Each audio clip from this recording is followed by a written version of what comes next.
What's good, YouTube? It's your boy, Only One KDB, and I'm back with another video. In today's video, bro, he killed himself after hearing his life sentence. Now, if you're new to the channel, bro, make sure you like, share, and subscribe. Turn on that post notification bell so you're notified I drop another banger, bro. Happy New Year, bro. Y'all already know it's January 1st, 2026.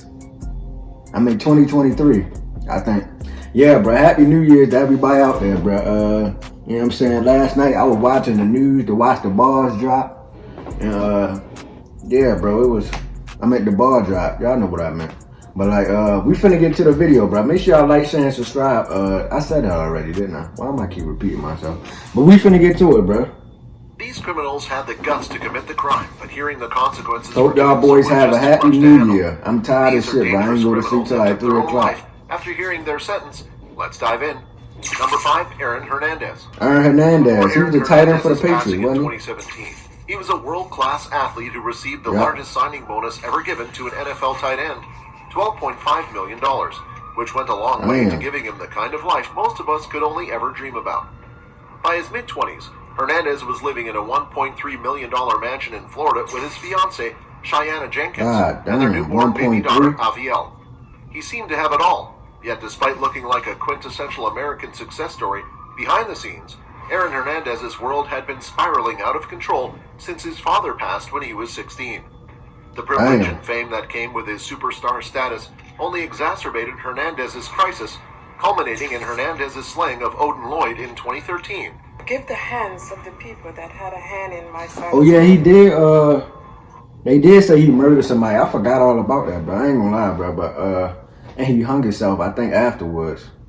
That's crazy. But we finna continue the video, bro. Aaron Hernandez, he was a nice tight end, though, bro. He was, you know what I'm saying? Him and Gronk together, them two was nice, bro. But we finna continue. Either before or after. I miss my baby boy Odin so much. I wonder why he did it. But I know I'm gonna see him someday again. And I pray and hope that someday everyone out there will forgive them also. He never picked up guns. And this is how he died. We grew up in a neighborhood that wasn't the best. And he's avoided all these things. He was never in a gang. The day we got the call that something happened to him, it just kept saying this is not him. And his subsequent conviction 2 years later. Then in 2017, Aaron Hernandez took his life in his prison cell, hanged by the sheets off his bed. Number 4, Jason Binkowich. I don't think he hung himself, by the way. I think it's something they ain't telling us, but we ain't even finna get into all that. Prison. Jefferson County Prosecutor Jane Hanlon says 42-year-old Jason Binkowich was being led out of the courtroom by a deputy when he got away and threw himself over the building's third-floor banister.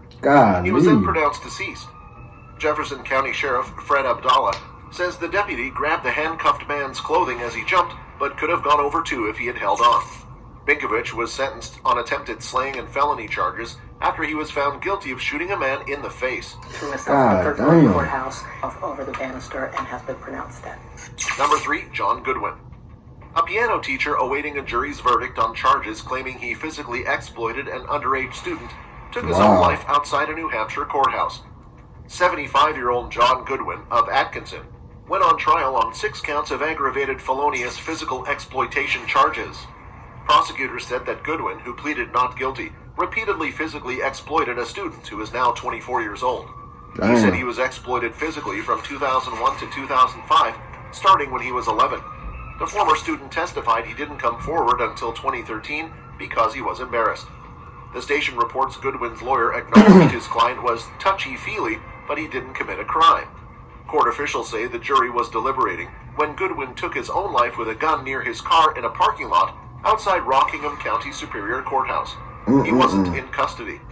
Court officials say Goodwin was airlifted to a hospital with life-threatening injuries from a self-inflicted gunshot wound, but could not be saved.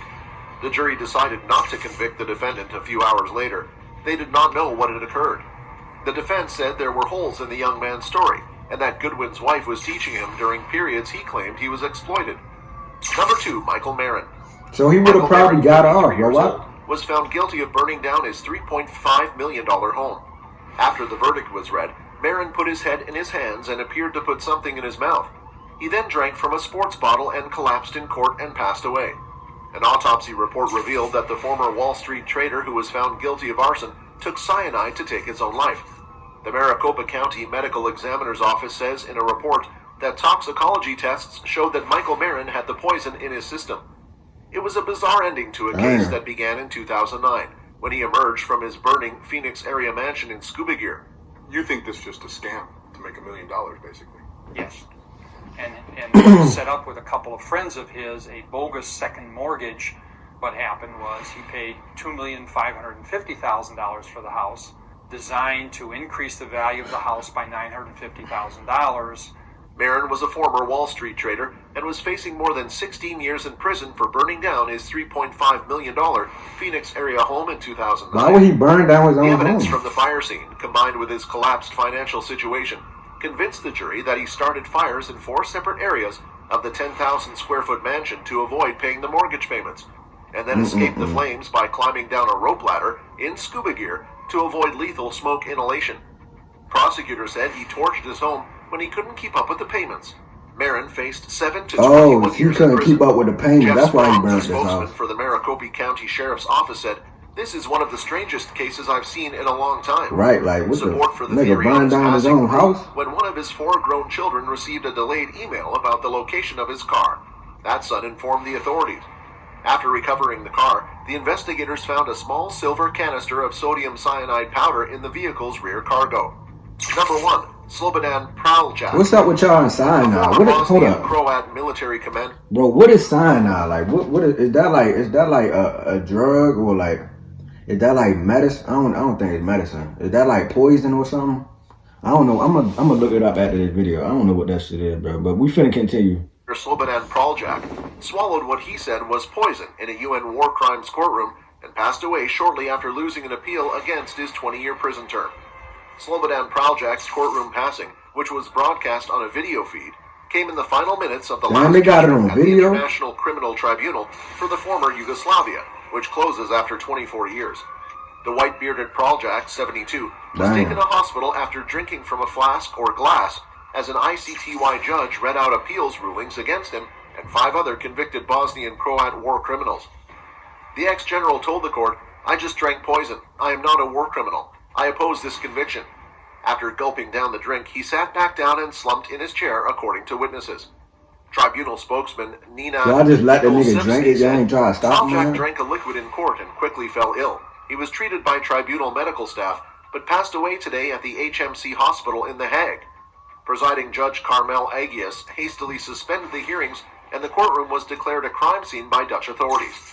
As a forensic Well, why do y'all be investigation killing got yourself underway, like the in chamber court? was Y'all don't sealed even off know if and the y'all public get found told to guilty leave. or not. In the chaotic moments that followed, guards and paramedics raced in and out of the courtroom, and ambulances sped away.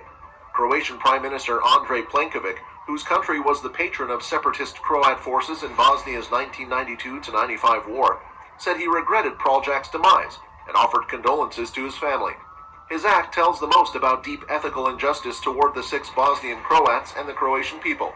The prosecution's appeal concerning Praljak in all other respects for the period he has already spent in detention. Hey, headphones. Praljak, you may be seated. Subject to credit being given under Rule 101C of the rules, affirms the sentence of 20 It's crazy they got it all on video.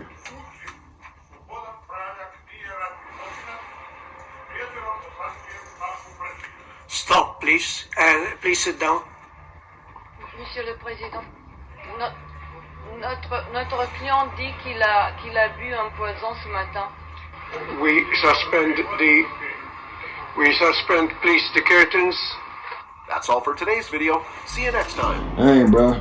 If y'all enjoyed that reaction, make sure y'all like, share, and subscribe, and I'm out.